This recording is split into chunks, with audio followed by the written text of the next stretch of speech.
Assalomu alaykum hurmatli televizor ko'ruvchilar. Uyg'ur televiziyasining kundalik xabarlarini ko'rishinglarni qarshi olamiz. Chinchuanga Xotanda muqimlik xizmatini va millatlarning uyg'urlashini kuchaytirishni ta'kidladi. Rossiya uyg'urlarining yetakchisi millatparvar ziyoli Sharif Ahmadov vafot bo'ldi. Turkiyaga bevositalangan chet el mablag'lari oshdi. Millat kimligi haqida. Tövəndə dehqonlar xabarlarimizning tafsiliy mazmunlarida bo'lsin. Atalmış Şinjan Uyghur Abnum Rayonluq Partikomining sekretari Chinchuanga yaqinda Xotan viloyatida tekshirishda bo'lib, ijtimoiy muqimlik va abadiy amirlik bosh nishonini yana cho'nqur amallashtirishni ta'kidlagan. Tangirtaq to'g'ri xabarda Chinchuanga Xotan viloyatida 20-avgust kunidan 21-avgust kunigacha qilgan ziyoratida Xotan noyisida 10 mingdan ortiq kishining ishga oldida xizmatga o'rnatishiga sharoit yaratib berganligi, qarmor pishiqlab ishlash zavodi va yana do'lan kiyim-kechak pishiqlash zavodlarini ziyorat qilgan.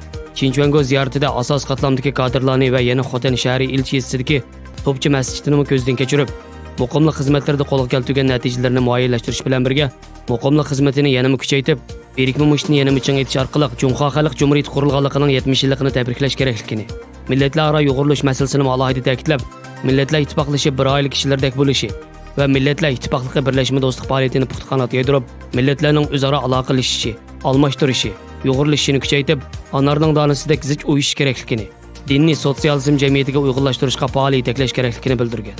Chinchuangoning Xitoy davlat ishlari kabineti axborot ishxonasi atalmış Şinjandagi kasbiy mahorat ta'lim-tarbiya xizmati nomli aqtash kitob e'lon qilingandan keyin Uyg'urlarning nupusi eng zich bo'lgan va lager qamalgan kishi soni eng yuqori bo'lgan Xotan viloyatini ziyorat qilishi diqqat qo'zg'amoqda.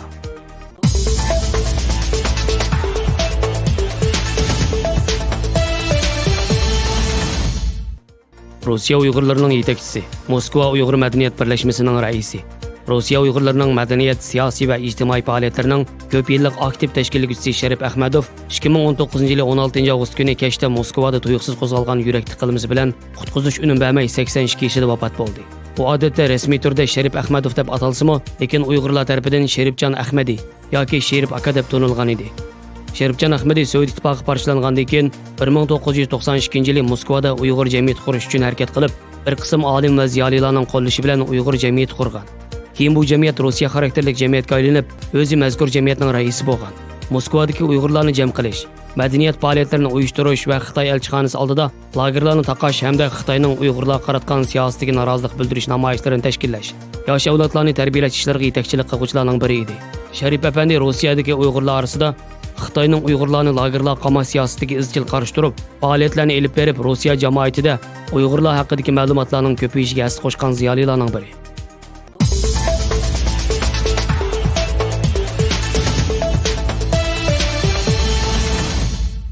Turkiyaga silingan bevosita chet el mablag'lari o'tgan yilning iyun oyidan bu yilning iyun oyigacha 6,3% oshib, taxminan 12 milliard 400 million dollarga yetgan. Turkiya ovoz radiosi xabari. Turkiyaga bevosita silingan chet el mablag'larida yaqinqi bir yilda eshish ko'rilgan.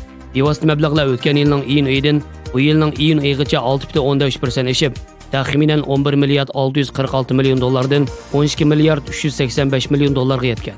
2019-yil yanvardan iyun oyigacha bo'lgan mezgilda Turkiyaga silingan bevosita chet el mablag'larida Qatar va Angliya birinchi ratdan o'rin olgan.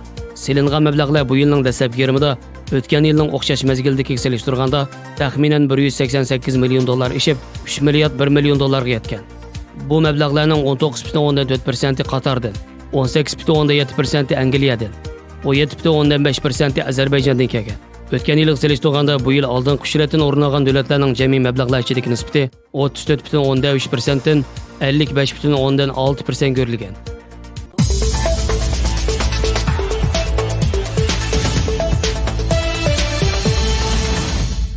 Hozir qisman Uyg'urlarda millati Uyg'ur bo'lsa, qandoqli bo'lmasin kunlarning birida o'zida Uyg'urlik kimligini, hech bo'lmasa Uyg'urlik hissiyotini ifodalaydi degan ko'z qarash mavjud.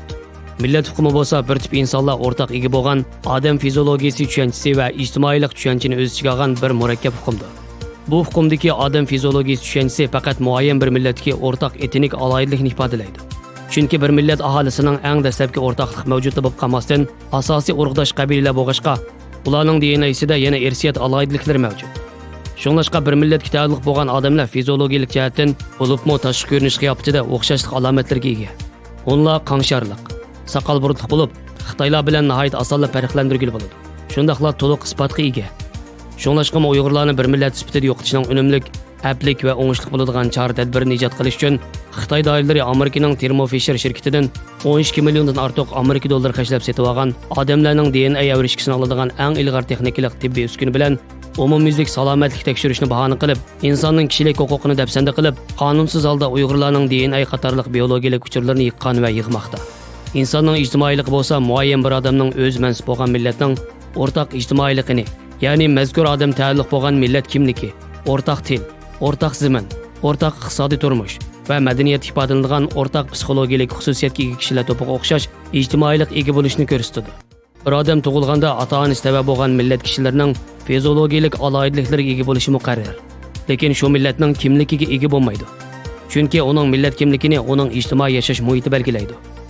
Odam qanday millat kimlik sharoitida yashasa, shunday millat kimligiga ega bo'ladi. Har bir odamning o'z millat kimligini saqlash-saqlamasligi shu kishining vijdoni va sadoqatiga bog'liq. Shunglashqa millat kimligi tug'ma emas, balki tug'ilgandan keyin muayyan bir millat kimligi mavjud oila va jamiyat muhitlarida istiqiylik va maqsadli holda o'rganiladigan bir xil ijtimoiylik ega jarayon. Xabarlarimizni ko'rganingizga rahmat. Ko'rishguncha omon bo'linglar.